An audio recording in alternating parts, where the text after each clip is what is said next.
The Union budget has set the stage for a major shift in equity investing thanks to a focus on consumption driven growth. The consumption sector has already surged with indices like Nifty FMCG and Nifty consumption rising nearly 5%. Why is that?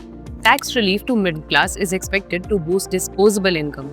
This means more money for people to spend on travel, home, upgrades, gadgets, and leisure activities. And for investors, this spells opportunity. As per Sneha Podar of Motilal Oswal, the strategy remains focused on large caps with a 75% allocation and the rest divided between mid and small cap stocks. Shweta Rajani from Anand Rathi Wealth suggests a slightly different mix: 55% in large caps, 20% in mid caps, and 25% in small caps for a balanced approach. Both strategies emphasize the power of large caps but offer a bit more flexibility with mid and small caps to capture diverse opportunities. So, where should you focus?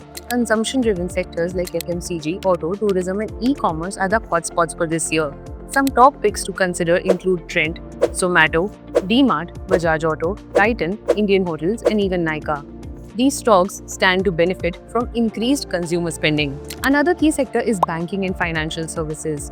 As disposable incomes rise, savings will flow into banks, making them an attractive investment. Also, don't forget IT stocks and capital goods either. They still have long-term potential despite near-term challenges. If you're unsure about picking stocks, you could opt for mutual funds like Nippon India Consumption Fund or Tata India Consumption Fund for diversified exposure. For long-term growth, analysts suggest diversifying across both equity and debt in an 80 to 20 ratio. That's all in this video. Stay tuned to Wealth Watch by ET Markets for more such content.